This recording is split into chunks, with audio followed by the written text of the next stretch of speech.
And aviation expert Seth Kaplan is joining me now to discuss new developments about this flight.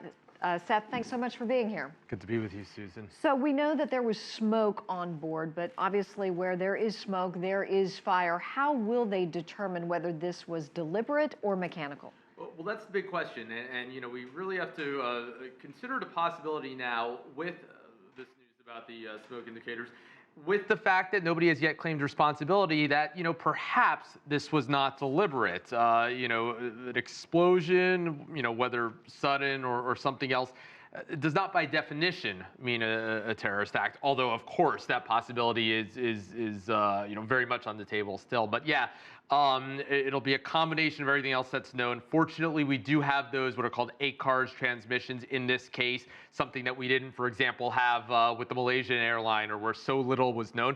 And we know where this plane went down. As we heard, you know, finding those black boxes won't be easy. Finding them within the first month would be nice. That won't be easy at all. But sooner or later, in all likelihood, they will turn up and we will know what happened here.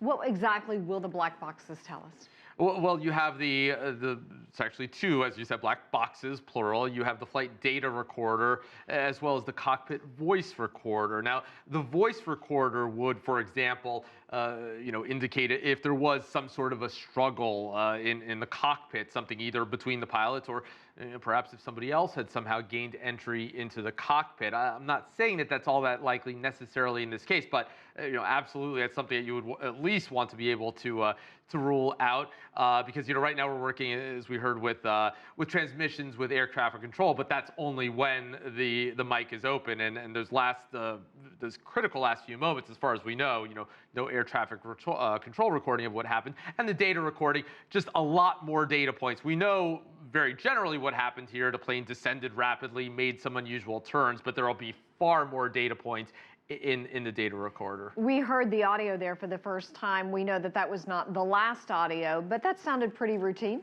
It did. You know, so if anything, that would enable you to, well, if not rule out that something had been ongoing for a long time, at least have some comfort to, look, this is not something where for a very long time something unusual was happening, at least as far as the pilots knew.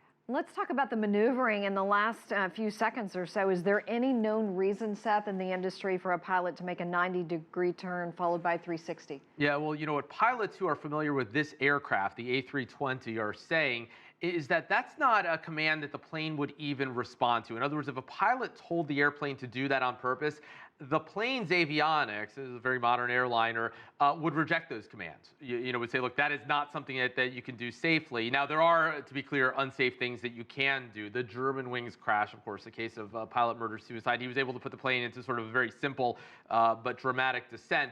But the plane would not respond to commands telling it to do this. So that tells us that they had, in all likelihood, lost control of the plane at that point. Something catastrophic had probably happened before those very unusual maneuvers.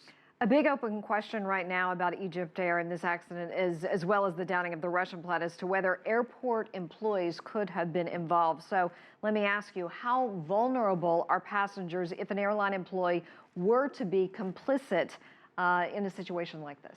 Yeah, I mean, look, that is you know, sort of one of the vulnerabilities out there. Airport employees, of course, go through all kinds of very intense screening, but once they pass that, they don't on a daily basis go through all the same things that you and I go through when we go to an airport to board a plane. And at Paris, no less, at Paris Charles de Gaulle, we know that several months back there were those reports that a number of employees had their security clearance revoked out of concerns for their affiliation. So yeah, I mean, that's one of those things out there, certainly along with other vulnerabilities that you know, if you had somebody with bad intentions working at an airport. You know, again, there are a number of redundancies in place to prevent this, but you know, can we say that it would be impossible for somebody to pull something off?